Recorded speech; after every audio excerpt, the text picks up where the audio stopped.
The warehouse lights flickered overhead as Junwoo stood with his back against cold concrete. 20 guns pointed at his chest. Blood trickled from a cut above his eyebrow, his designer suit torn at the shoulder, and still he refused to kneel. "Last chance, old man," the leader sneered, cocking his weapon. That's when the mop hit the first gunman square in the face.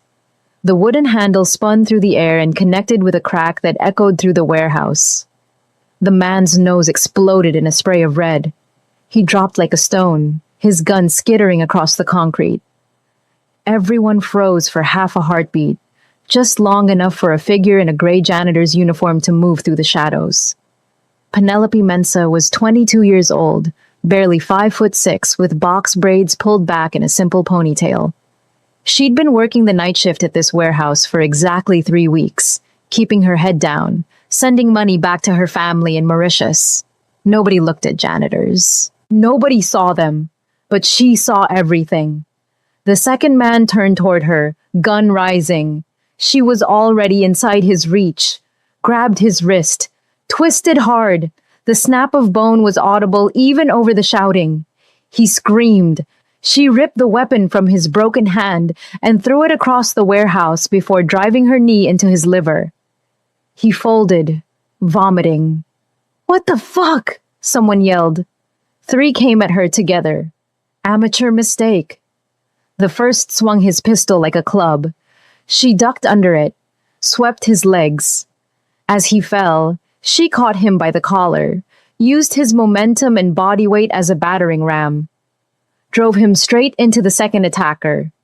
They went down in a tangle of limbs and curses. The third man swung wild, telegraphing everything. She slipped the punch, drove both palms into his throat. He made a wet gagging sound and collapsed, clutching his neck, unable to breathe. 4 more rushed her from different angles, trying to box her in. Smart, but not smart enough. She grabbed her broken mop handle off the ground. 2 short sticks now, each about 18 inches long. The first man threw a straight punch. She jammed one stick into his solar plexus, all her weight behind it. He doubled over. The second stick came around in an arc connected with his jaw. Teeth scattered like dice across the floor. Blood everywhere. She spun low, both sticks striking the second man's kneecap simultaneously. His legs buckled at an unnatural angle. He went down screaming. Someone grabbed her braid from behind. Big mistake. She bent forward sharply, using his grip on her hair as leverage. Flipped him completely over her back. He hit the concrete face first. She heard his nose break on impact. Before he could even register the pain, she stomped his gun hand, felt fingers break and crunch under her heel like dry twigs. The remaining attackers were backing toward the door now, guns forgotten in their hands, just wanting distance from this demon in a janitor's uniform, who fought like something out of a nightmare. "Run," Penelope said quietly, her accent carrying the musical lilt of Mauritian Creole mixed with perfect English. "Or stay and join them on the floor." They ran, all of them, scrambling over each other to get through the door. The whole fight had taken 2 minutes. Penelope stood there breathing hard, her uniform dusty and splattered with other people's blood, one braid falling loose across her face. She turned to look at Junwoo, her dark eyes meeting his with an expression he couldn't quite read. Not fear, not excitement, just calm assessment. "You're bleeding," she said simply, nodding at his forehead. Junwoo touched the cut above his eyebrow, then looked at his fingers slick with red. "I've had worse." "Probably," she agreed, already turning away to survey the groaning bodies scattered across the warehouse floor. "But, you should clean that. Infections are serious. If you're loving this story so far, hit that subscribe button right now because you're not going to believe what happens next. Trust me, this is just the beginning." She picked up her mop bucket from where it had fallen during the fight, examining the broken handle with what looked like genuine disappointment. Like she'd just lost a favorite possession. "Wait." Junwoo pushed off the wall, ignoring the sharp pain in his ribs where someone had kicked him before Penelope intervened. Who are you? Nobody important. Just the janitor. Janitors don't fight like that. This one does. She started walking toward her supply cart parked against the far wall, dismissing him entirely. Something about her complete indifference irritated him more than the assassination attempt had. Junwoo had spent 30 years building his reputation on being untouchable, feared, respected across 3 continents. Men twice her size crossed the street when they saw him coming. This girl looked at him like he was just another mess to clean up before her. Shift ended. What's your name? She paused, considered not answering, then shrugged. Penelope. I know who you are. Everyone in Atlanta knows who you are, Mr. Park. She grabbed her cart, started pushing it toward the elevator. You should go home before more of them come. They usually send a second wave when the first fails. Come with me. The words surprised them both, hung in the air between them. Penelope turned back, one eyebrow raised. Excuse me. Come with me. I can offer you a job. Better pay than this. He gestured at the warehouse, the bodies, the blood. Safer too. She laughed, but there was no humor in it. Just weariness. No thank you. I have 3 more floors to clean tonight, and I can't lose this job. My family in Mauritius depends on the money I send home. I'm offering you a better one, more money than you make here in a year. As what? Your bodyguard? She shook her head, braid swaying. I'm not interested in your world, Mr. Park. I just wanted to make sure nobody died in my warehouse tonight. Creates paperwork. Makes my boss ask questions I don't want to answer. Despite everything, the pain, the betrayal, the fear, Junwoo smiled. Actually smiled. Something he hadn't done in months. Your warehouse? I clean it every night, don't I? That makes it mine between midnight and 6 a.m. She met his eyes directly. No fear in them at all. Just quiet defiance. Now, go home before I have to save your life twice in one night. He pulled out a business card from his jacket pocket, pressed it into her hand before she could refuse. Their fingers touched briefly. Hers were calloused, strong, working hands. Think about it. You saved my life tonight. That means something in my world. It means I'm a decent person. Nothing more, but she kept the card, tucked it into her uniform pocket before pushing her cart toward the elevator. Junwoo watched her go, this impossible girl who'd appeared out of nowhere, and changed everything in 2 minutes of controlled violence. His phone buzzed. 17 missed calls from his people, all panicking about his location and the radio silence. He should call them, should deal with the situation, should begin the careful, bloody process of rooting out whoever had betrayed him tonight. Instead, he found himself thinking about dark eyes and island accents and the way someone could be both impossibly young and impossibly old at the same time. 3 days later, Penelope stood outside Park Industries Tower at 11 p.m., staring up at 50 stories of glass and steel that reflected the Atlanta skyline back at itself. She'd changed after her shift, traded the gray uniform for simple jeans and a yellow sweater her sister had sent from Mauritius last month. Her braids were freshly done, pulled back with a scarf that had been her grandmother's. The fabric was old, worn soft, still smelled faintly of the coconut oil her grandmother had used. She shouldn't be here. Knew. It in her bones, in the way her grandmother had taught her to listen to instinct before logic. But something about him pulled at her. Maybe the loneliness she'd seen underneath all that power and blood. Maybe just curiosity about a world she'd spent 2 years avoiding. Maybe both. The lobby guard checked her name against a list on his tablet, looked surprised to find it there, then waved her through to a private elevator that required a key card. The doors were polished chrome, showed her reflection, a girl from a tiny island trying to look brave in a world of giants. As the numbers climbed, Penelope's grandmother's voice whispered in her memory. Penny, The strongest fighters know when to walk away, but they also know when to walk forward into fire. The elevator opened directly into a penthouse office that took up the entire top floor. Floor-to-ceiling windows showed Atlanta spread out like scattered diamonds, highways flowing with light. The city, alive and dangerous, and beautiful. And there, silhouetted against that view, stood Junwoo. He'd changed too. Simple black clothes, no suit jacket, his hair falling slightly across his forehead. The cut above his eyebrow had scabbed over, would probably scar. Somehow, that felt important.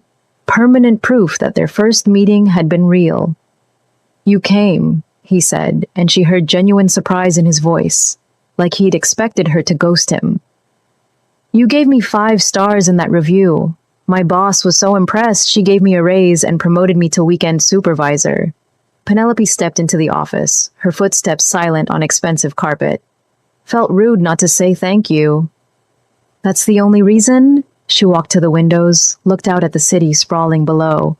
From up here, everything looked peaceful. You couldn't see the violence, the desperation, the way people hurt each other in 1,000 small ways. "Still figuring out the other reasons. Give me a minute." Junwoo laughed quietly, joining her at the glass. They stood in comfortable silence. 2 people separated by 28 years and 1,000 different worlds, somehow finding themselves in the same moment. "I found who sent them," he said eventually. "The men from the warehouse." "Family?" "Nephew. My late brother's son, Sung-min. 24 years old, thinks he's ready to run the organization." Junwoo's reflection in the glass looked tired. "He sent 20 men to kill me.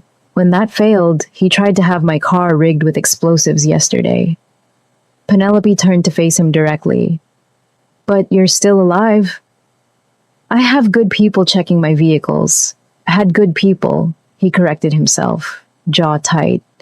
"Sung-min got to 3 of them first, paid them off or threatened their families. I don't know which yet." "What did you do to him?" "Sent him to our operation in Busan, South Korea. Far enough away that he can't cause immediate problems. Close enough that I can watch him. He's still family. Family that tried to kill you. Twice. Still family." The words sounded hollow, even to him. Penelope thought about her father, who'd sold their family land in Mauritius to pay gambling debts. Thought about how blood ties could strangle just as easily as hold. "You're kinder than I would be." "Kind?" He turned to look at her directly now, really look at her. "I'm a criminal, Penelope. I've done terrible things, hurt people who didn't deserve it, destroyed lives for money and power. Don't confuse mercy with kindness." "Then what would you call it?" He was quiet for a long moment, and she watched emotions flicker across his face. Pain, regret, something that might have been hope. Exhaustion. "I'm tired of losing people, tired of waking up and wondering which family member will betray me next." Something in her chest tightened. She'd expected arrogance when she came here tonight, maybe calculated charm or subtle manipulation. Not this raw, weary honesty from a man who'd built an empire on fear. "Why did you really ask me here?" she asked softly. Junwoo reached into his pocket, pulled out a business card, different from the one he'd given her before. This one was heavier stock, embossed lettering. "I want to offer you a job. Real one, not charity. Chief of Personal Security." "I don't know anything about security." "You took out 20 armed men with a mop in 2 minutes. That was survival, not skill." "That was absolutely skill," he corrected firmly. "The kind that can't be taught in any dojo or training program. You read the situation, adapt it instantly, use their numbers against them. And you didn't hesitate. Not once." He paused. "I need someone like that. Someone I can trust." "You don't know me. How can you trust me?" "You could have let them kill me. Would have been easier, cleaner. No witnesses to your abilities, no complications in your quiet life. His dark eyes met hers, and she saw something vulnerable there beneath a hard exterior. But you didn't. You risked yourself for a stranger. That tells me everything I need to know. Or maybe I just don't like seeing people die in my warehouse.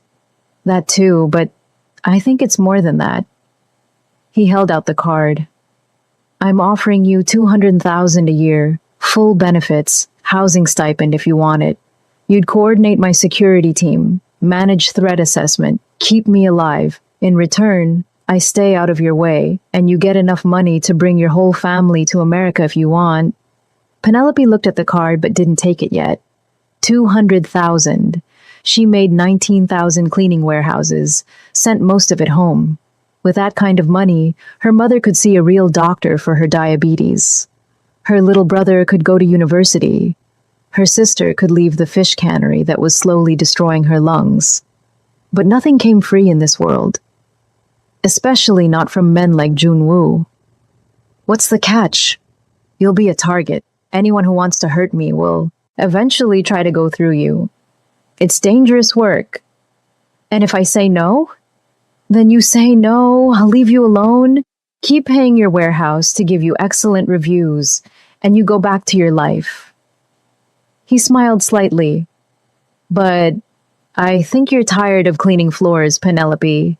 I think you came to America looking for something more than night shifts and wire transfers home. He wasn't wrong. She'd left Mauritius 2 years ago with her grandmother's blessing and $300 in her pocket, determined to see the world, to be something more than another girl from the coast who married young and died old in the same village where she was born. But America had been harder than she expected. Lonelier. The dreams she'd carried across the ocean felt smaller here, worn down by bills and bus rides and the weight of everyone depending on her. I need to think about it, she said finally. Fair enough. But let me buy you dinner first. Get to know my potential employer, right? There's a Korean place in Midtown, best bibimbap outside Seoul, open until 2 a.m. I don't know anything about Korean food. Then I'll teach you. He grabbed his jacket from where it hung over a chair. Fair warning, though, I take my food very seriously. So do Mauritians. We'll see whose culture wins. 45 minutes later, they sat in a corner booth at a tiny restaurant tucked between a laundromat and a convenience store. The kind of place you'd walk past without noticing, which was probably why Junwoo chose it. An elderly Korean woman had greeted him with obvious affection, patted his cheek, scolded him in rapid Korean for losing weight. When he'd introduced Penelope and explained she'd saved his life, the woman had grabbed both of Penelope's hands and said something long and emotional that needed no translation. Now they sat surrounded by too much food. Bibimbap, kimchi jjigae, japchae, banchan dishes covering every inch of the table, and somehow ended up talking for 3 hours about everything except the job offer. Junwoo told her about growing up in Seoul, the youngest son in a family that expected him to become a doctor or lawyer. How he'd come to America at 15, barely speaking English, and fallen in with the wrong people. Or maybe the right people, depending on how you looked at it. How he'd built his organization from nothing, clawed his way up through blood and strategy, and a willingness to do what others wouldn't. Do you regret it? Penelope asked, mixing her bibimbap the way he'd shown her. The path you chose? Every day, and not at all. He watched her taste the food, saw her eyes widen at the flavors. I have money, power, respect. I've helped people too. My organization runs legitimate businesses that employ hundreds. We protect our neighborhoods, keep worse criminals out. But I've also done things that keep me awake at night. So, yes, I regret it. But I can't imagine who I'd be if I'd chosen differently. Penelope described Mauritius in turn. The beaches where she'd learned to swim before she could walk. Her grandmother's house on the coast, where you could hear the ocean from every room. That constant whisper of waves that was as familiar as her own heartbeat. fishing with her cousins at dawn when the water was like glass and the sky turned colors that didn't have names. The smell of dal puri cooking, the sound of Sega music at festivals, the way rain came sudden and violent and left everything clean and new. It sounds perfect, Junwoo said, watching her face soften with memory. Nothing's perfect. We're poor, really poor. Most people work in fish factories or sugarcane fields for almost nothing. My father drank away what little we had, then sold our land to pay gambling debts. My mother works 16-hour days and can barely afford her insulin. Penelope set down her chopsticks. But it was home, and I miss it every single day. Do you think you'll go back someday? She considered. This, watching the steam rise from her soup. Maybe, probably, but not yet. I'm not done here. Don't know what I'm trying to accomplish exactly, but I'll know when I find it. That's a very uncertain way to live. My grandmother used to say that life doesn't come with a manual. We're all just improvising and hoping we don't mess up too badly. Penelope smiled, remembering. She was 93 when she died. Told me nobody ever really grows up. We just get better at pretending we know what we're doing. She sounds wonderful. She was. She taught me everything important. How to fight, how to think, how to see people's hearts beneath their words. Penelope's throat tightened. She's the one who taught me the fighting techniques I use in the warehouse. Old Mauritian combat styles passed down through generations. She made me practice every day from the time I was 6 years old. Said women from our family needed to know how to protect themselves. What do you see when you look? At my heart? The question was quiet, vulnerable. Penelope set down her soup spoon, studied his weathered face, his eyes that had seen too much violence and somehow remained capable of kindness. Loneliness, she said finally. So much loneliness, it's like a weight you carry everywhere. Responsibility for people who'd kill you if they thought they could get away with it. A man trying to do right in a world that only rewards wrong. She paused. And underneath all that, stubborn hope. Foolish hope that things can get better, even though everything in your life says they won't. Junwoo was quiet for a long moment. Then, and when you look at your own heart, what do you see there? Fear, mostly, that I'm not strong enough for what's coming. Not smart enough. That I'll let down everyone counting on me. My family, my grandmother's memory, myself. She met his eyes. Especially if I take this job.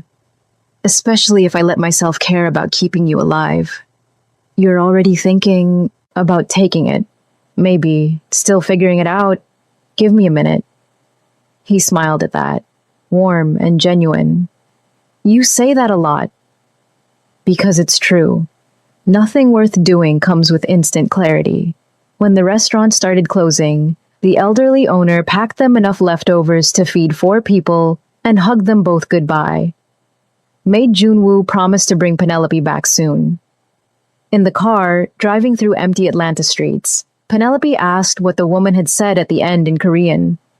Junwoo kept his eyes on the road. She said you have good energy, that you make the shadows around me less dark, and I should hold on to you because people like that don't come along often. Do I? Make the shadows less dark? He glanced at her, something soft and hopeful in his expression. You're starting to. He dropped her at her apartment complex in Chambly, modest, clean, the kind of place where people minded their own business and didn't ask questions. Before she could open the door, he reached across, caught her hand gently. Think about the job, he said quietly. But no pressure. I'd rather you said no and stayed safe than said yes for the wrong reasons. Your life is worth more than my convenience. Penelope looked at their joined hands, his scarred and calloused from years of violence, hers smaller but just as strong, marked by work and determination. What if I said yes for the right reasons? What would those be? Still figuring that out. She squeezed his hand once, then let go and climbed out. walked to her building without looking back, though she felt his eyes following her the entire way, making sure she got inside safely. In her tiny studio apartment, she leaned against the door and let out a breath she didn't know she'd been holding.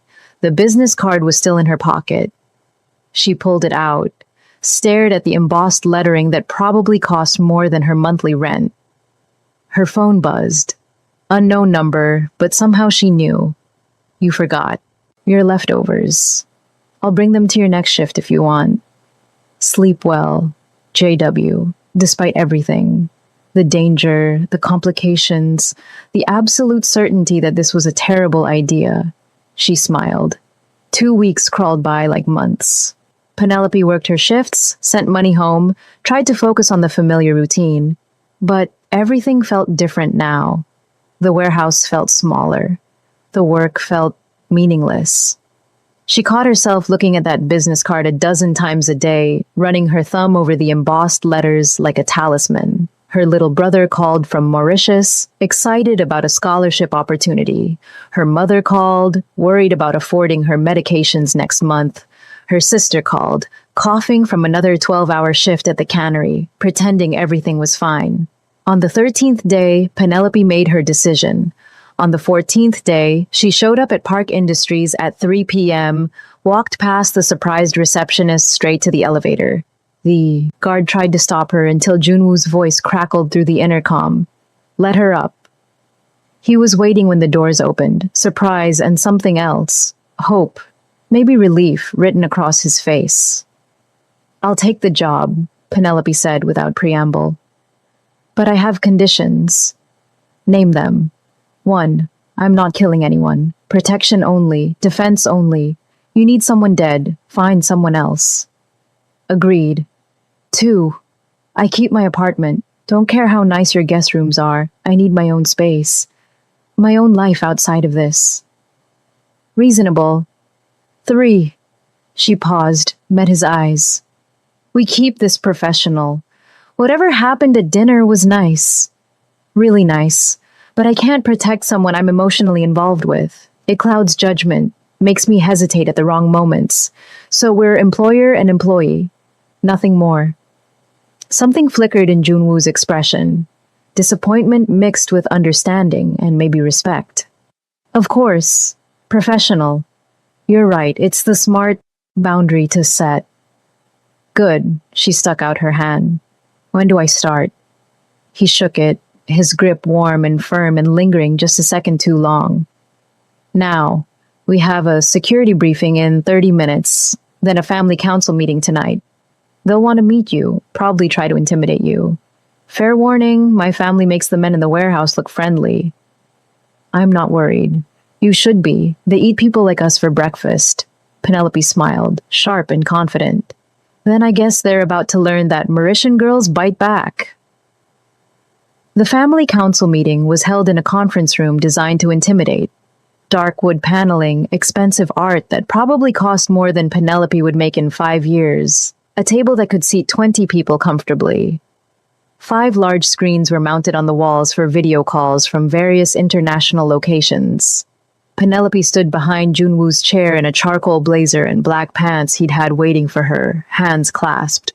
Loosely at her waist, face carefully neutral. She'd learned from her grandmother that power wasn't always loud. Sometimes it was stillness, the ability to be present without demanding attention, to watch everything without seeming to watch anything. The family members filed in like circling sharks. Mincio arrived first, a beautiful woman in her 40s wearing widow's black, though her husband had been dead for 3 years.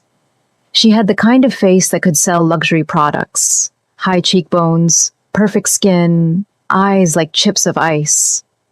She looked at Penelope with cold assessment, dismissed her in a glance, turned to Junwoo. This is your solution? A child? This child saved my life 2 weeks ago, Junwoo replied calmly, not rising to the bait.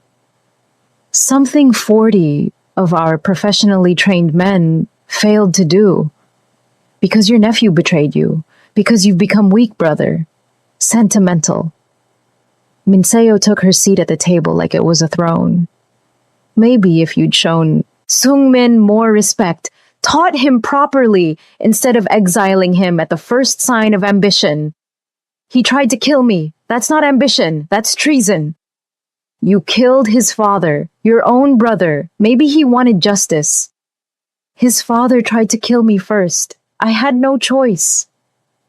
There's always a choice. Minseo's voice went cold. You just choose violence every time. Taehyun entered next, younger than Junwoo but prematurely gray, wearing an expensive suit that screamed corporate. He managed the legitimate side of the family business, real estate, import-export, investments. He nodded politely to Penelope, took his seat without comment. Smart, she decided, watching and waiting before forming opinions. The screens flickered to life one by one. Sungmin appeared in the first, calling from Busan, his young face twisted with barely concealed resentment. He looked like Junwoo might have at 24, handsome, ambitious, angry at the world. Uncle Dongwon appeared in the second screen, elderly and sharp-eyed, calling from Seoul. His face was a roadmap of wrinkles, each one earned through decades of surviving in their world. 3 other faces Penelope didn't recognize filled the remaining screens, relatives from other branches of the family, all watching with predatory interest. Junwoo stood. Thank you all for coming on short notice. I'm introducing my new head of personal security, Penelope Mensah. She'll be coordinating all protection details moving forward. Silence, the kind that felt like a living thing. Then Sungmin laughed from his screen, the sound cruel and young. A woman, an African woman? Uncle, have you completely lost your mind, or are you just thinking with something other than your brain? The insult hung in the air. Penelope felt every eye in the room shift to her, waiting to see if she'd react, if she'd prove herself weak. She didn't move, didn't speak, just stood there with that same neutral expression, like Sungmin was a fly buzzing somewhere in the distance, annoying but ultimately insignificant. Be very careful, nephew. Junwoo's voice dropped dangerously low. She's the reason you're in Busan instead of a grave. I'd suggest showing respect. You should have killed me. At least then I'd know you still had your edge. Your family. Family you exiled. Family you betrayed. Uncle Dongwon's voice cut through the argument like a knife, speaking in rapid Korean. Junwoo responded in the same language, the conversation heated and fast. Penelope understood none of the words, but read the body language perfectly. Dongwon was testing, probing for weakness, making judgments. Finally, the old man switched to English, his accent thick but his words precise. This girl, show us her skills. I want to see what we're trusting with our lives. That's not necessary, Junwoo started, but Penelope stepped forward. It's fine. She looked around the room, pointed at Taehyun. You, attack me, for real, not practice, like you mean to hurt me. He blinked, genuinely surprised. Excuse me? Attack me, seriously. Pretend I'm an assassin coming for your cousin. Stop me. Taehyun looked at Junwoo, who nodded slowly, curiosity replacing concern. The businessman stood, removed his expensive jacket, draped it carefully over his chair, adopted what was probably meant to be a fighting stance, feet too wide, weight too far back, shoulders telegraphing every move before he made it. Penelope didn't move, just watched him with those dark, calm eyes. He threw a punch, careful at first, not wanting to actually hurt her. She caught his wrist mid-strike, twisted gently, and suddenly he was on his knees, his arm locked in a position that would snap the elbow if she applied just a bit more pressure. The whole movement took less than a second. Too slow, she said conversationally, like she was discussing the weather. You telegraph your moves with your shoulders. Anyone trained would see that coming from across the room. And never go high first when you don't know your opponent's capabilities. You're off balance, easy to counter. Start low, test their defenses, then adapt. She released him. Taehyun stood slowly, rubbing his wrist, looking at her with new eyes that held both respect and wariness. Anyone else? Penelope asked the room. Minseo stood next, her movements fluid and predatory. I have a question. Go ahead. My brother-in-law is 50 years old. You're what? 23? 22. 22. Minseo smiled, but it didn't reach her eyes. How do we know you're not just another young girl trying to get close to a powerful man for the wrong reasons? Pretty girl, lonely widower, we've all seen this story before. It usually ends badly. Penelope felt anger flicker, but kept her voice level, professional. Ma'am, if I wanted power or money, there are easier ways to get it than potentially dying every day for someone I barely know. And if you're implying something inappropriate, save your breath. I'm here to do a job. Keep him alive, that's all. But you'd like it to be more, wouldn't you? Sung-min called from his screen, his tone mocking. I can see it in how you look at him. I bet you're already counting the money, planning how to... Junwoo's fist slammed on the table hard enough to make the water glasses jump. Enough. Am I wrong, Uncle? Tell me I'm wrong. The room fell silent. Everyone looked between Junwoo and Penelope, measuring the space between them, the tension that hummed like a live wire, looking for cracks in the professional facade. Ms. Mensah has been offered a professional position and has accepted under strictly professional terms, Junwoo said carefully, each word chosen with precision. What any of us might feel personally is irrelevant to her qualifications, which are beyond question. She's the most capable person I've met in years. But you do feel something, Minseo pressed, leaning forward like a cat that spotted a mouse. Don't you, brother? That's what this is really about. Not her skills, your loneliness. Enough, Uncle Dongwon's voice cut through again. I don't care about romance or feelings or whatever emotional nonsense you're all dancing around. Hire the girl. Don't hire her. It's Junwoo's decision. But resolve whatever this is before it becomes a liability. He leaned closer to his camera, his old eyes hard as stone. Emotion is weakness in our world. Weakness gets people killed. I've buried 3 sons who made decisions with their hearts instead of their heads. Don't become the 4th. The old man disconnected. One by one, the other screens went dark until only Sung-min remained, his smile poisonous. Enjoy it while it lasts, Uncle, he said softly. Eventually, everyone you trust betrays you.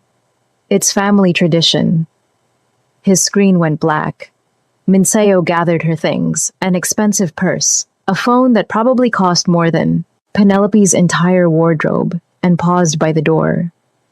For a moment, something shifted in her expression. Not quite kindness, but something close to it. For what it's worth, she said to Penelope, not looking at Junwoo, I hope you're as good as you seem. My brother-in-law deserves someone watching his back who actually cares whether he lives or dies. She paused. Just be careful. This family destroys everything beautiful it touches. Always has. Then she left, her heels clicking away down the marble hallway. Taehyun followed with an apologetic nod toward Penelope. Then they were alone. Penelope sat down heavily in one of the expensive leather chairs, suddenly exhausted. Well, that was fun? I'm sorry, Junwoo said quietly, still standing, his hands gripping the back of his chair. They had no right to speak to you like that. The insinuations, the disrespect. They had every right. They're your family. They're protecting you in their own messed up way. She looked up at him. And they're not wrong to be suspicious. There is something between us, even if we're not acting on it. Does that bother you? Yes, because it makes my job harder. She stood, paced to the windows. Be honest with me. When you offered me this job, was it only about my skills? Silence stretched between them. Junwoo, I need to know. No, he admitted finally, the word heavy. Not only. I was impressed by your abilities. Yes, but I was also drawn to you.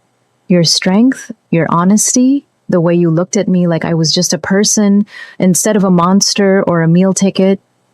He moved closer but kept careful distance. But that doesn't mean I'm not serious about your qualifications. You're the most capable person I've met in years. The fact that I also enjoy your company, that I think about you more than I should, that seems like a bonus, not a problem. Unless you disagree. It is a problem, Penelope said, but her voice was soft. Because I feel it too, this pull, and I can't protect you if I'm distracted by wanting. She stopped herself. Wanting what? Things I can't have, things that would compromise everything. Junwoo crossed the room, stopped a careful distance away, close enough to talk quietly, far enough to maintain the boundaries she'd set. What if we try something, being professional and being honest? You protect me while we both acknowledge there's something between us worth acknowledging. Not acting on it. Just not pretending it doesn't exist. It was the worst possible compromise. The kind that satisfied nobody and endangered everyone. The kind that would keep them both up at night wondering what if. And still, Penelope found herself nodding. Okay, we can try, but the job comes first. Your safety comes first. If I ever think these feelings are compromising my judgment, I walk away. Deal?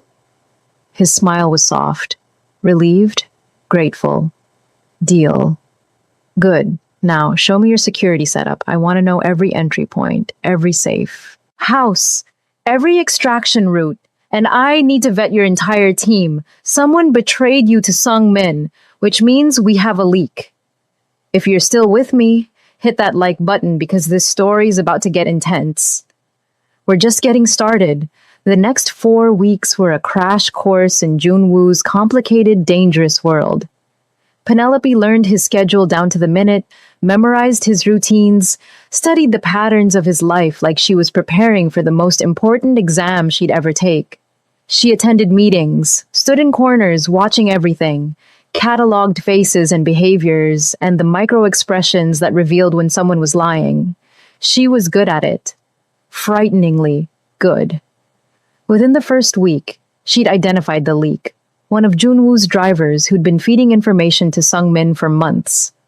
The man broke down crying when confronted, said they'd threatened his daughter, shown him pictures of her walking home from school. Penelope felt sympathy, but no hesitation. She fired him on the spot, arranged protection for his daughter, and hired 3 new drivers she personally vetted through her growing network of contacts. By week 2, she'd caught an accountant skimming funds. Small amounts, almost unnoticeable, but theft nonetheless.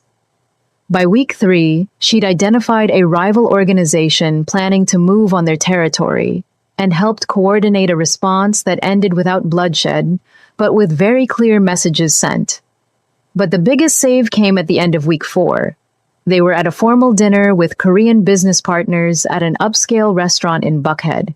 20 people, multiple courses, deals worth millions being discussed over banchan and soju. Penelope stood against the wall in a black suit, watching, always watching.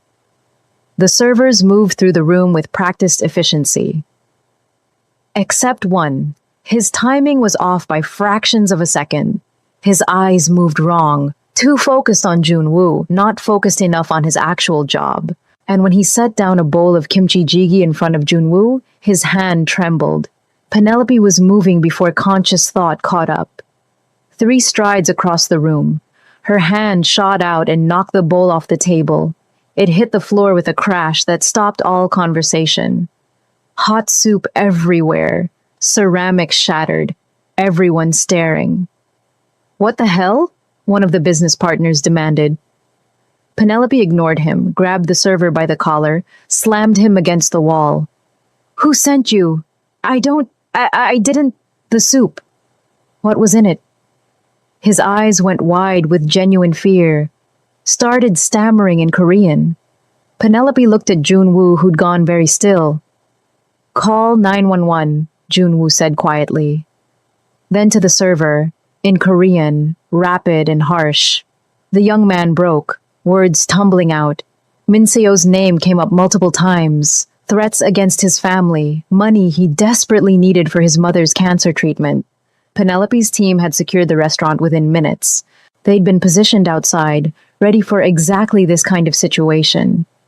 The server was taken away, not to police, but somewhere Junwoo could decide what to do with him later.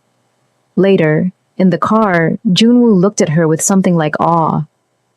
"How did you know?" His timing was wrong, his hand shook, and the soup smelled bitter underneath the spice. Penelope was still riding an adrenaline high, her heart hammering. "I'm going to have it analyzed, but I'm guessing some kind of slow-acting poison. Something that would look like a heart attack in a few hours." "You tasted it to be sure, didn't you? When you knocked it over, some got on your hand and you tasted it." She didn't answer, which was answer enough. Junwoo grabbed her hand, examined it. There was a small red mark where the hot soup had splashed her. "If it was poison, then I ingested a tiny amount. I'll be fine, better me than you. I'm younger, stronger, and expendable." "You're not expendable." His grip on. Her hand tightened. "Don't ever say that again." They drove in silence to his apartment, a penthouse in Buckhead with security that rivaled Fort Knox. Penelope had upgraded it further in the past month, added cameras and sensors and protocols that turned it into a fortress. Inside, Junwoo made her drink water, lots of it, to flush anything toxic from her system. Made her sit while he examined her hand under the light, checking for burns, or worse. His touch was gentle, careful, and Penelope felt her carefully constructed walls start to crack. "You shouldn't have done that," he said quietly. "Done what?" "Risked yourself. That's not your job." "That's exactly my job. Literally in the job description. Keep you alive at all costs." "The cost isn't supposed to be you." He looked up, met her eyes. I won't lose someone else because of my choices." "You won't lose me. I'm too stubborn to die from a little poison soup." "Penelope? I'm serious. My grandmother to make me drink bitter medicinal teas that would kill a normal person. This was nothing." He smiled despite himself, but his eyes remained worried. They sat there in his kitchen, her hand still in his, the space between them charged with everything they weren't saying. "Minseo is escalating," Penelope said finally, pulling her hand away before she did something stupid. "First your nephew, now this. She's not going to stop." "I know." "So what are you going to do about it?" "I don't know." Junwoo looked older suddenly, worn down by decades of violence and betrayal. "She's family. She's also my brother's widow, and I owe him." "You owe him nothing. He tried to kill you. You did what you had to do." "I put a bullet in my own brother's head." "To save your own life. That's not murder. That's survival." Junwoo stood, paced to the windows that showed Atlanta glittering below them. "Do you know what it feels like? To kill family? To look into eyes that share your blood and pull the trigger anyway?" "No, but I know what it feels like to be betrayed by family, to watch people who should love you destroy everything you've built." Penelope joined him at the window. "My father sold our land, our home, everything my grandmother had built over 60 years, sold it to pay debts he'd hidden from us. When my mother found out, it nearly killed her, broke something in her that never healed." "What did you do?" "I left. Couldn't stay in that house anymore. Couldn't look at him without wanting to hurt him. So I came here, to America, looking for something better. Something clean." She laughed without humor. "Instead, I found warehouses to clean and a crime boss to protect. My grandmother would find the irony hilarious." "Would she approve? Of this job? Of me?" Penelope considered carefully. "She'd say you're a man carrying too much weight, that you need someone to help you carry it before it crushes you. She'd also probably threaten to beat you with her wooden spoon if you ever hurt me, and she'd mean it. That woman was terrifying when she wanted to be. She sounds amazing. She was. She taught me that strength isn't about never falling. It's about getting back up every time you do. And that kindness in a cruel world isn't weakness. It's the bravest thing there is. Junwoo turned to face her fully. Is that why you saved me? In the warehouse? Kindness? Maybe. Or maybe I just saw someone worth saving. She held his gaze. Someone who tries to be better than his worst choices. That's rare. The air between them felt electric, charged. Junwoo raised his hand slowly, giving her time to pull away. When she didn't, he touched her face gently, his thumb brushing her cheek. This is getting complicated, he said softly. It's been complicated since that first night. What are we going to do about it? Penelope wanted to kiss him, wanted it so badly every nerve in her body sang with it. But they were standing in his apartment at midnight, adrenaline still pumping from the near assassination. And this wasn't the right moment, wasn't safe. So instead, she stepped back, put necessary distance between them. We're going to stay professional, she said firmly. And tomorrow, we're going to deal with Minseo before she succeeds in killing you. How? I don't know yet. Give me a minute to think. He smiled at that, sad and warm. You really do say that constantly. Because it's true. Best solutions take time, but time was the one thing they didn't have. The next morning, Junwoo called an emergency family meeting. Not at the office this time, at his personal warehouse in West End, a converted industrial space that only his inner circle knew existed. Penelope had argued against it, said gathering everyone together after an assassination attempt was tactically insane. Exactly why we're doing it, Junwoo had insisted. I'm done hiding, done letting fear run my life. If my family wants me dead, let them try it to my face. That's the stupidest thing I've ever heard. Probably, but I'm doing it anyway.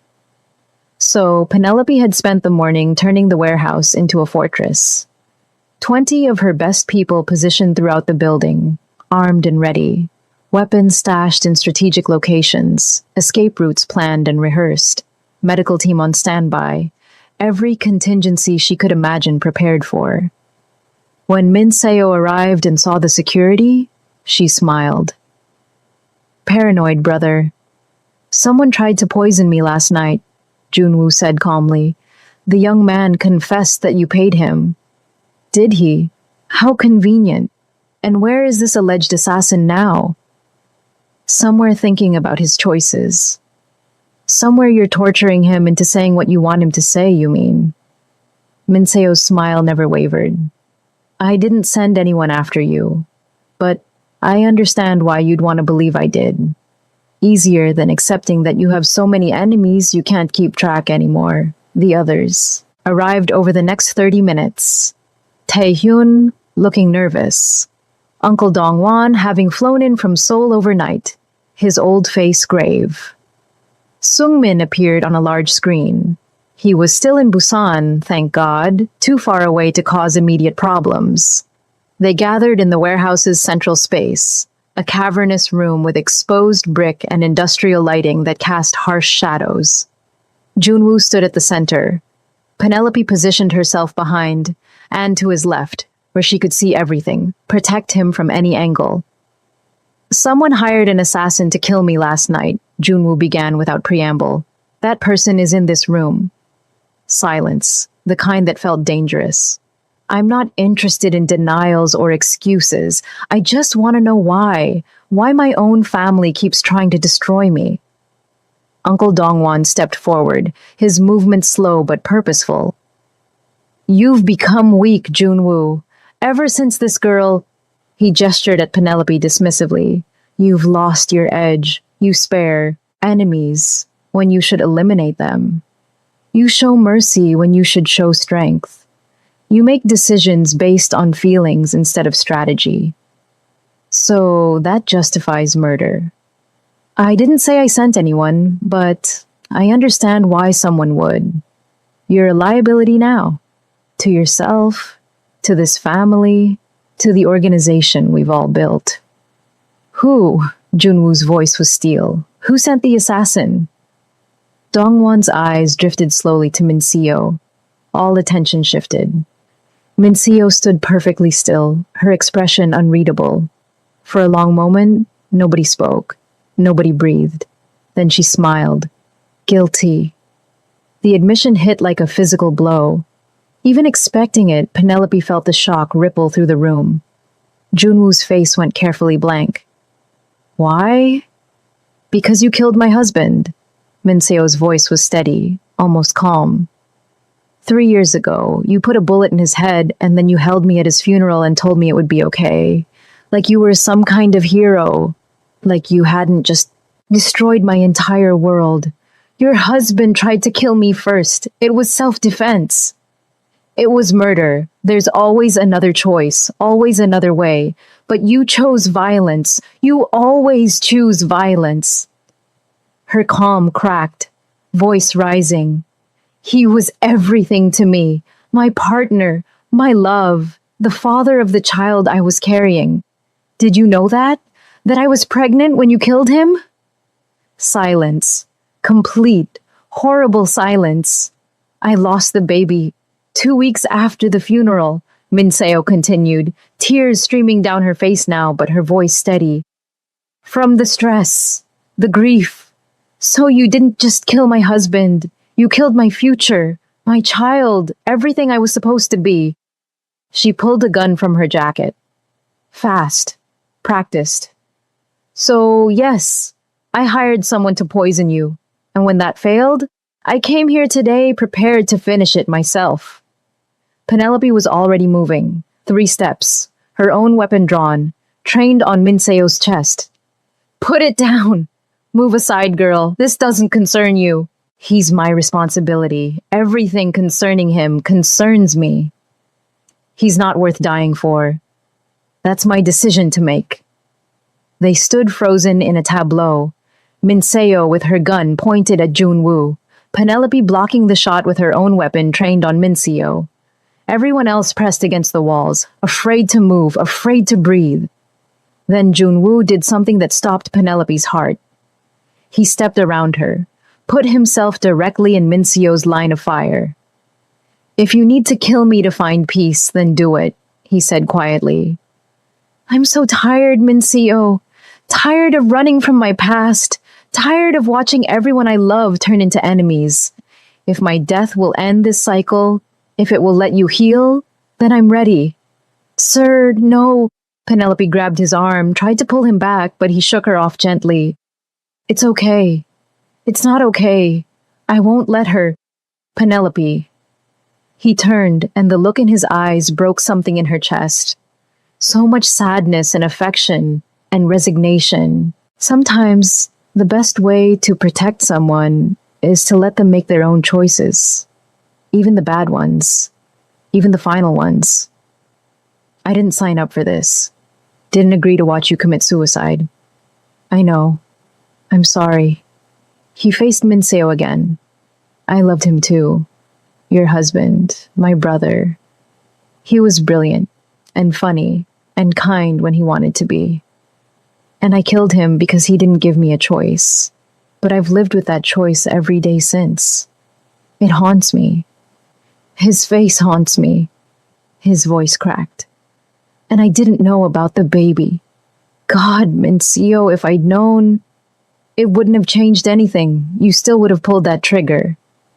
Yes, because he pulled his first, because he forced my hand. But I'm sorry for everything you lost, for the pain I caused. I'm truly sorry.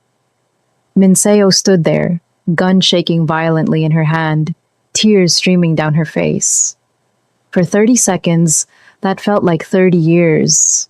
Nobody moved. Then her arm dropped. The gun clattered to the concrete. Floor. I can't!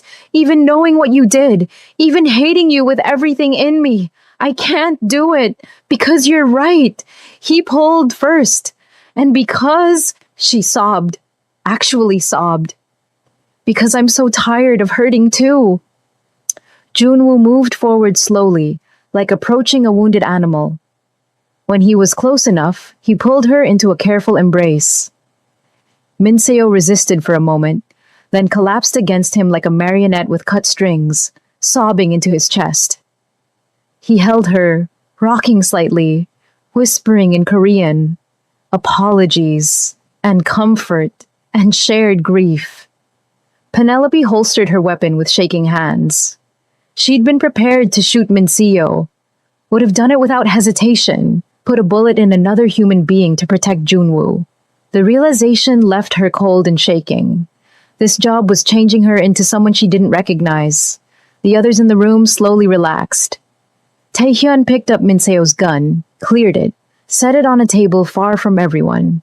Uncle Dongwon watched everything with those ancient eyes, nodded slowly, like this confirmed something he'd suspected.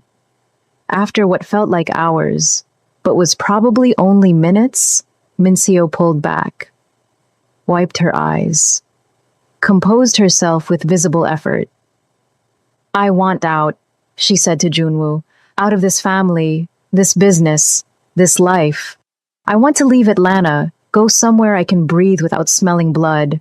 Start over if that's even possible. Where will you go? I don't know yet. Maybe back to Korea, maybe somewhere new entirely. She looked around the warehouse, at the armed guards, and the family that had become enemies. I just know I can't stay here, can't keep living in this cycle of revenge and violence. You have my blessing, and whatever money you need to start fresh. I don't want your money. Take it anyway, for the baby I didn't know about, for the husband you lost, for every tear you've cried because of my choices. Junwoo pulled an envelope from his jacket. Clearly he'd prepared for multiple outcomes from this meeting. There's information for an offshore account. $3 million. American. It's yours. No strings. Minseo took the envelope with shaking hands.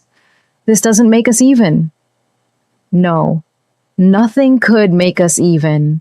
But maybe it makes your new start a little easier. She nodded, looked at Penelope. Take care of him. He's an idiot, but he means well. And for what it's worth, you were fast enough. If I'd really wanted him dead today, you would have stopped me. That's why I'm leaving instead of dying here. Something like respect flickered in her eyes. You're better than I expected. Thank you, Penelope said, not sure what else to say. Minseo left, just walked out of the warehouse, out of their lives, carrying that envelope like it weighed nothing and everything. The meeting dispersed after that. The crisis had passed. Uncle Dongwon approached Junwoo before leaving.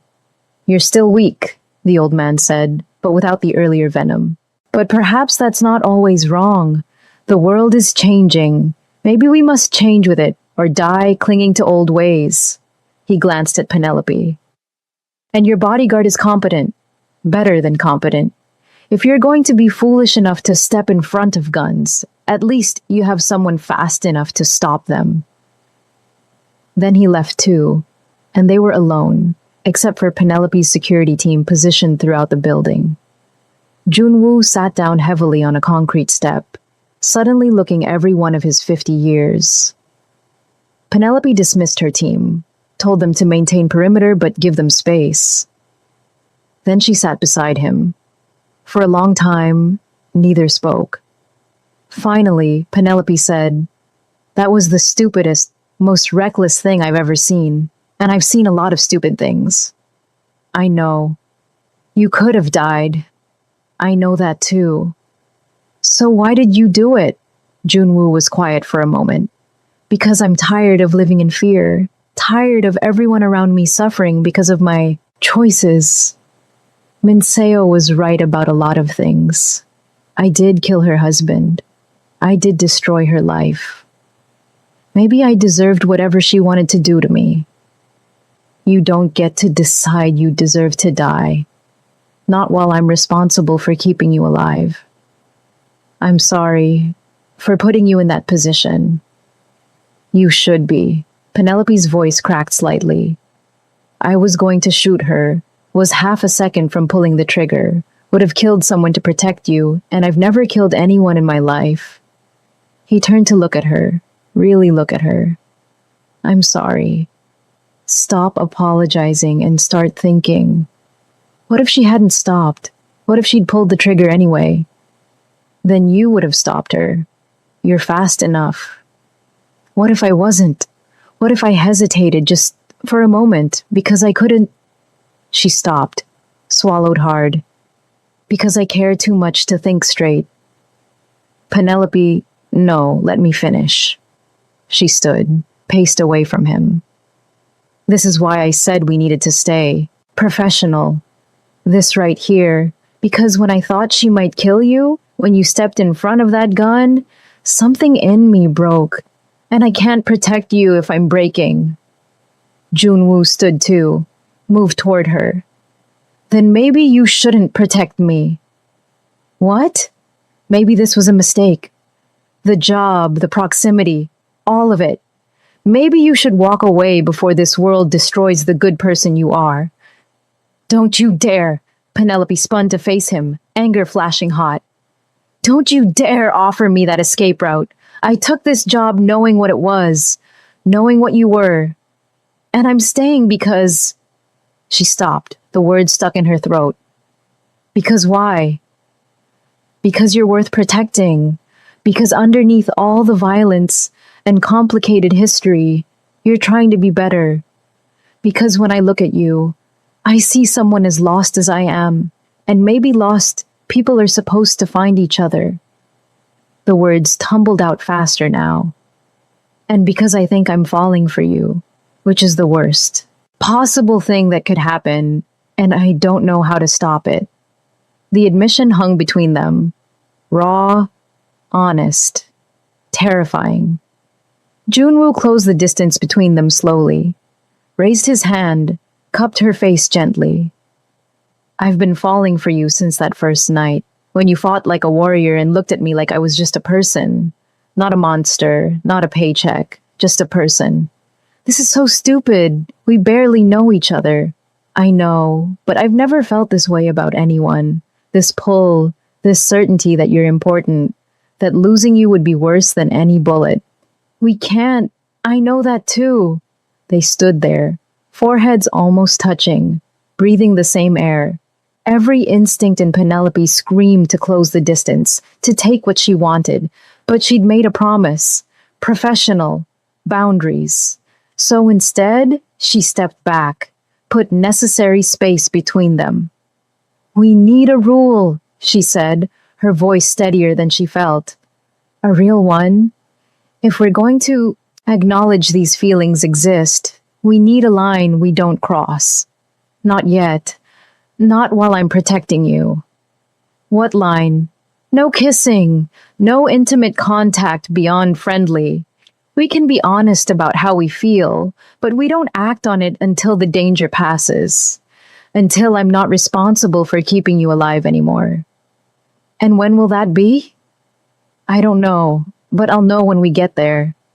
Junwoo smiled, sad and understanding. Okay, no kissing until you say it's safe. I can live with that.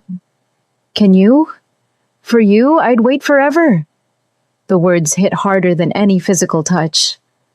Penelope felt tears prick her eyes, but blinked them back. You're making this very difficult. Good.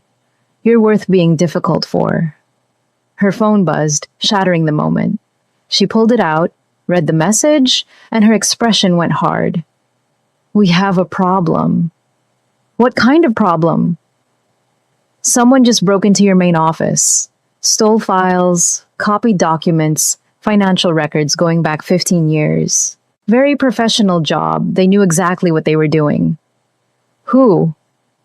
Unknown, but Detective Chen is there now and she wants to talk to you immediately. They drove to Park Industries Tower in tense silence, both lost in thought. By the time they arrived, Penelope had already called in her team, started gathering intel, building a picture of what happened. Detective Chen met them in the lobby. Same tired-looking woman from before, sharp eyes missing nothing. She took in how Penelope positioned herself between Chen and Junwoo, how her hand never moved far from her concealed weapon. Mr. Park, your security system was disabled between 2 and 4 this afternoon. Very professional. They accessed your private office, bypassed your safe, copied files from your computer. What files? Penelope asked. We're still determining that. But from what your IT team can tell, someone accessed financial records going back 15 years, transactions, partnerships, acquisitions. Chen looked directly at Junwoo. The kind of information someone might use to build a case, either legal or otherwise. You think someone's investigating me, Junwoo said flatly. I think someone's gathering ammunition, whether they plan to use it with law enforcement or against you personally. That's the question I can't answer yet. She paused. Off the record? Whatever's coming, it's big. Someone with serious resources is making a move. Watch your back. They spent 2 hours going through security footage, reviewing access logs, answering questions. When Chen finally let them leave, night had fallen completely. In the car, Junwoo made calls in rapid Korean to various people across his organization. When he finally hung up, his expression was grim. Taehyun is missing, hasn't answered his phone in 8 hours. His wife says he left this morning for a meeting and never came back. You think he's involved in the break-in? No. Taehyun's many things, but he's not a thief. Which means whoever broke in took him too. This is coordinated. Someone's making a move on the entire organization. Who has the resources for something like this? Junwoo pulled out his phone, showed her photos of 3 different men. Shortlist could be the Chen family out of Chinatown. They've been trying to expand into our territory for years. Could be the Volkov operation running drugs through the port. They have Russian mob connections. Or someone inside my own organization who's been planning this for months. Someone I trusted. Penelope's hands tightened on the steering wheel. How many more betrayals can one family hide? In my experience, no limit. Her phone rang, unknown number. She almost didn't answer, but something made her pick up. Penelope Mensah? A male voice, American accent with something underneath she couldn't place. Professional, educated, but cold. I have something you want. Who is this? The person who has Taehyun. He's alive, unhurt, and will stay that way if you follow instructions exactly. Junwoo leaned forward. What do you want? Ah, Mr. Park. Perfect. Saves me a call. I want you to meet me tomorrow at noon. Hartsfield-Jackson Airport, International Terminal, Gate E27. Come alone. Well, you can bring your lovely bodyguard. I'd like to meet the woman who's caused so much trouble for my plans. What plans? Who are you? Tomorrow. Noon. Don't be late. The line went dead. Penelope pulled into an empty parking lot, killed the engine. Her mind was already racing through possibilities, threats, contingencies. It's a trap. Obviously. So we're not going. We have to. They have Taehyun, who you don't even like that much. He's always argued against your decisions, questioned your judgment. He's family, and he's innocent in whatever game someone's playing. I won't leave him to whatever fate they have planned. Junwoo met her eyes. I go. You stay here. Coordinate with the team. Prepare for whatever happens next. Not a chance. Penelope? No, absolutely not. We agreed. Wherever you go, I go. That's the deal. The deal was you protect me. Hard to do that if we're both walking into an obvious trap. She wanted to argue, to insist, to use her position as head of security to veto this suicidal plan. But he had a point. Tactically, splitting up made sense. Emotionally, it felt like the worst idea in the world. Give me tonight, she said finally. Let me think. Plan. Prepare. There has to be a way to do this smart instead of stupid. Okay, tonight. But tomorrow at noon, one way or another, I'm going to that airport. They spent the night at Junwoo's secure apartment, planning and preparing like they were going to war. Because in a way, they were. Penelope called in every favor, activated every resource, built contingencies for contingencies. By dawn, they had a plan. Not a great plan, not even a good plan, but something that might keep them both alive. At 11 a.m., they arrived at Hartsfield-Jackson Airport. Penelope had 20 people positioned throughout the terminal, all disguised as travelers or staff. Another 15 outside in unmarked vehicles.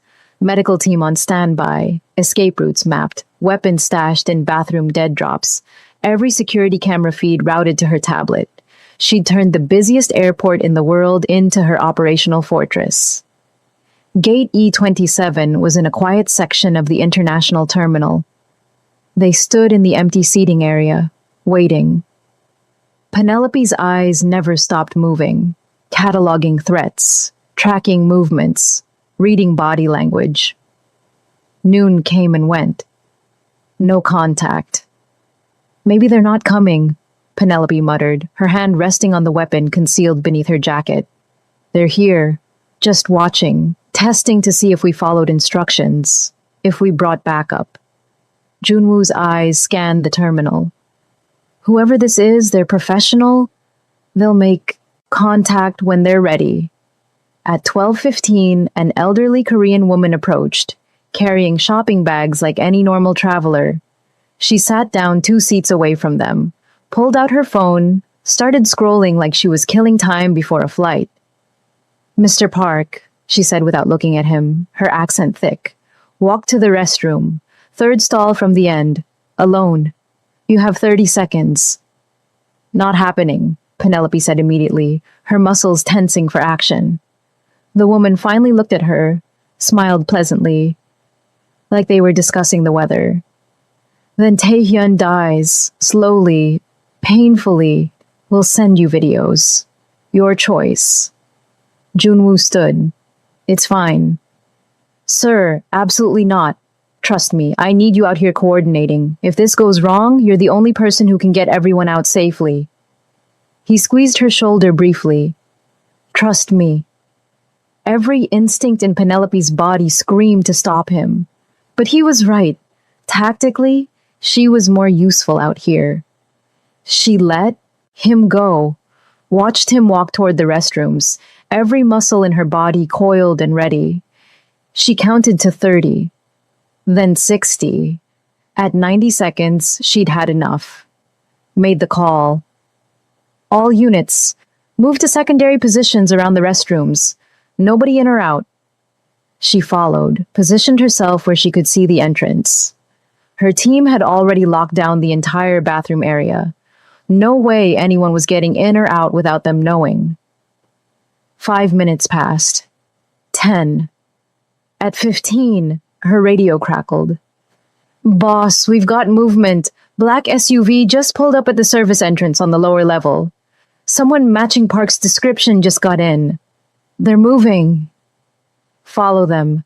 Close but not too close. Do not engage unless I give the order. She was already running.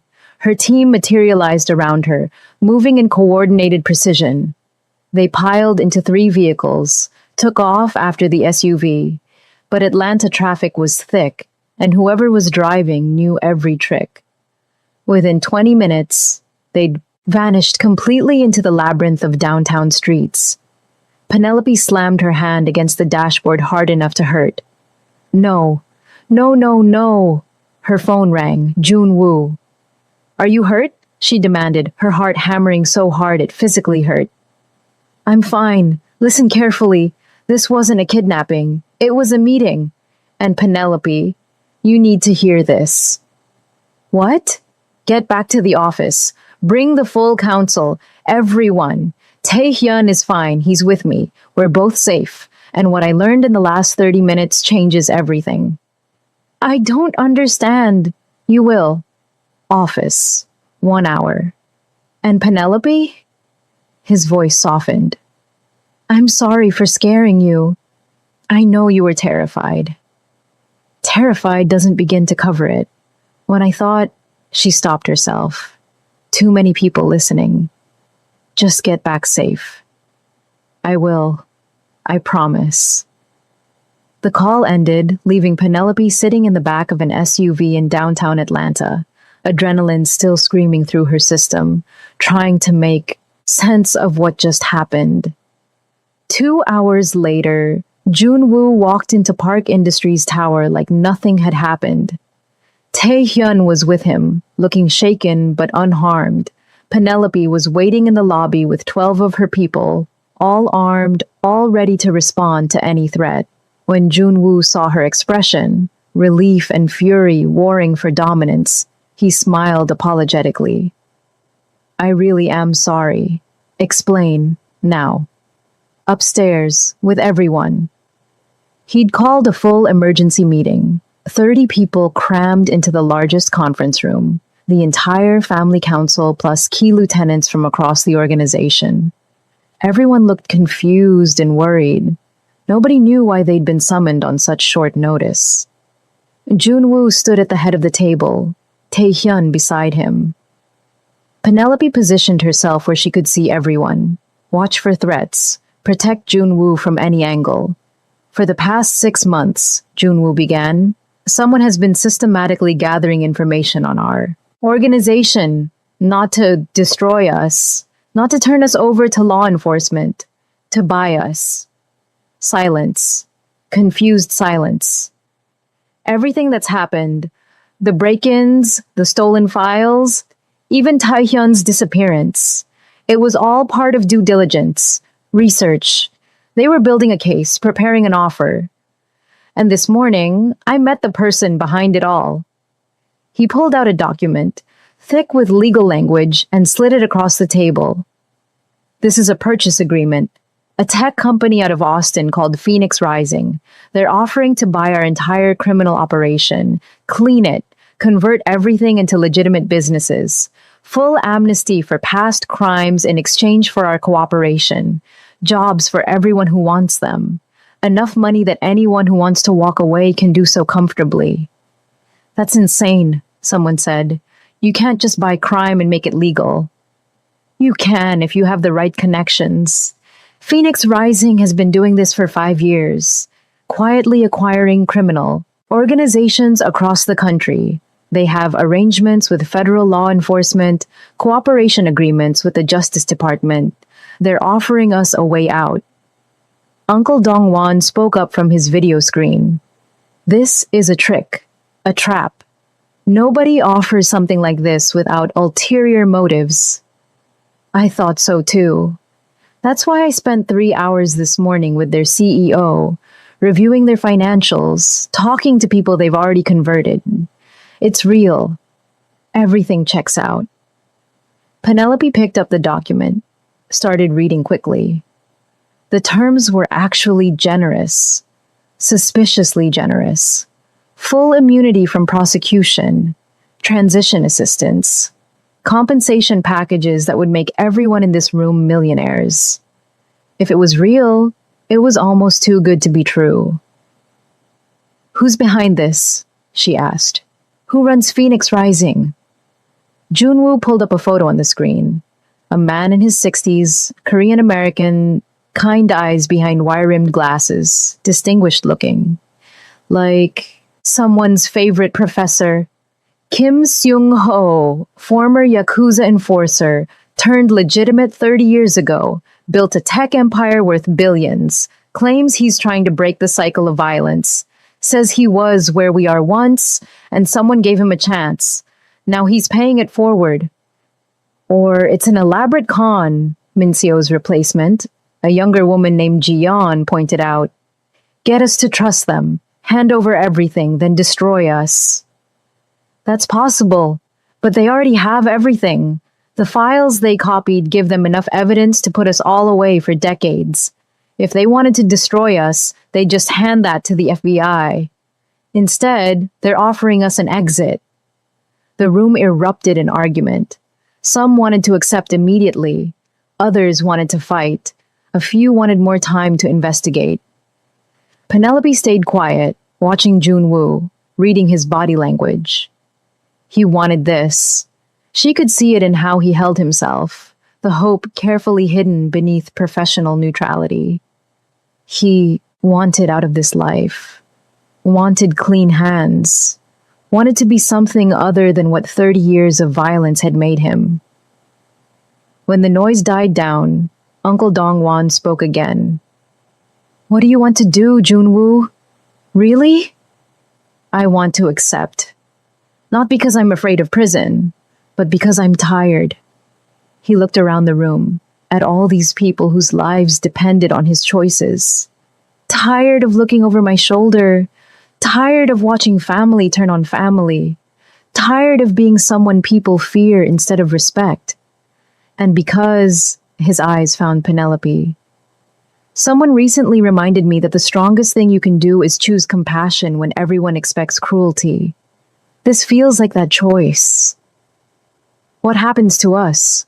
Taehyun asked. "To all of us?" "You choose. Take the money and retire. Stay on as employees in the new legitimate business. Or walk away and start fresh somewhere else. Kim is giving everyone options, no judgment.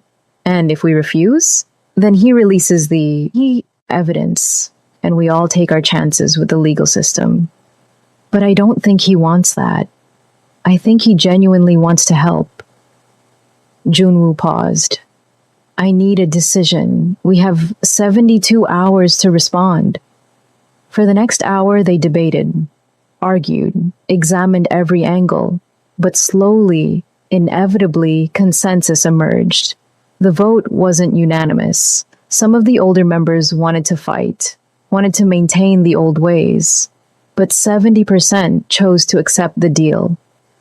3 days later, the contracts were signed. Park Industries began the complex, delicate process of going legitimate. It took weeks of lawyers and accountants and tense meetings with federal prosecutors. But slowly, impossibly, it happened. Penelope spent those weeks coordinating security, managing the transition, ensuring nobody decided to cause problems during the vulnerable changeover period. She barely saw Junwoo except in meetings and briefings, both of them too busy managing the chaos to think about anything else. 6 weeks after that meeting, it was done. Park Industries officially became Park Enterprises, a legitimate import-export business with actual legal products and real tax returns. The criminal organization that had existed for 3 decades dissolved like morning fog. Junwoo stood in his office looking at the new corporate charter like he couldn't quite believe it was real. "How do you feel?" Penelope asked, joining him at the window. It was the first time they'd been alone in weeks. "Lighter, like I've been carrying weight for 30 years and just put it down." He glanced at her. "And terrified. I don't know how to be anything other than what I was." "You learn. Same as everyone else." "Will you stay?" The question was quiet, vulnerable. "I know the job's different now. Less danger, less excitement, mostly just boring corporate security. You might want something more meaningful." "Junwoo." She waited until he looked at her. "I didn't stay because of the danger. I stayed because of you." "That's not very professional." "No, it's not," she smiled. "And I think maybe our professional obligations just ended." He caught her meaning, hope flaring in his eyes. "Are you saying—" "I'm saying you're no longer a crime boss who needs protecting. You're a legitimate businessman who can hire security like a normal person. Which means I can quit." "You're quitting?" "Effective immediately. Consider this my resignation."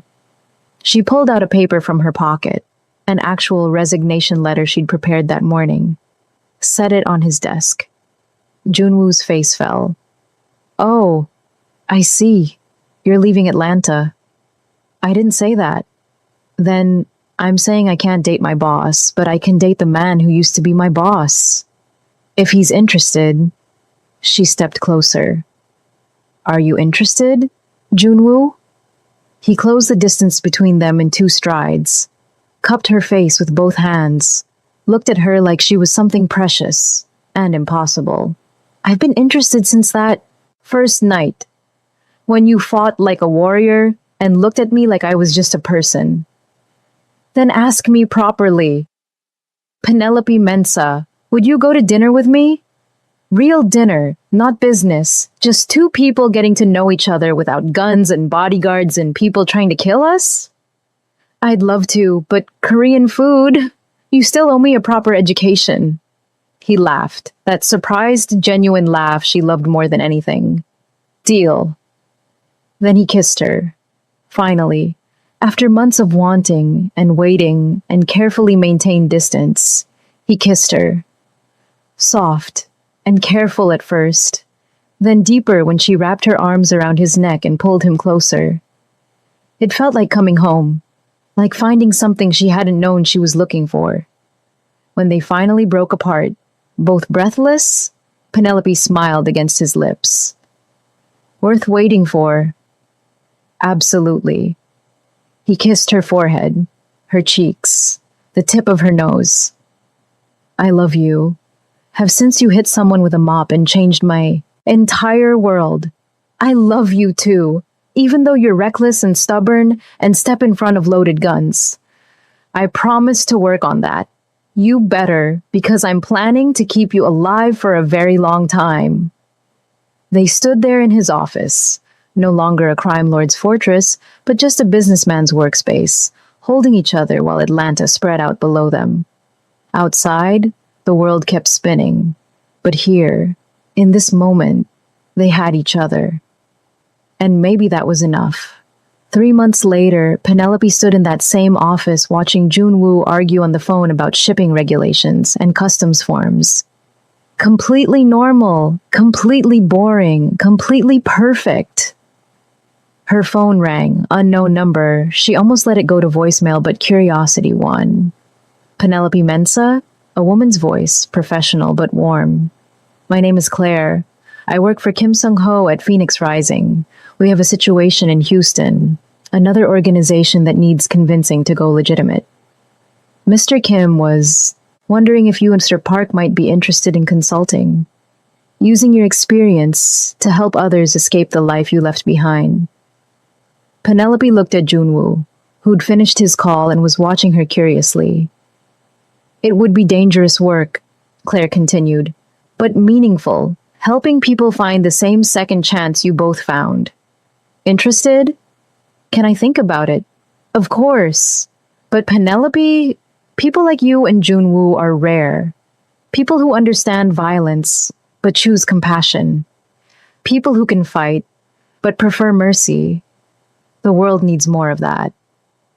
After she hung up, Junwoo asked, Good news or bad news? Not sure yet. Give me a minute to figure it out. He smiled, crossed the room, pulled her into a gentle hug. Take all the time you need. I'm not going anywhere. She leaned into him, feeling safe and understood. Not in Mauritius, not just in Atlanta, but here, with him, building something new. I love you, she said quietly. I love you too. For better or worse, for boring or dangerous, for whatever comes next.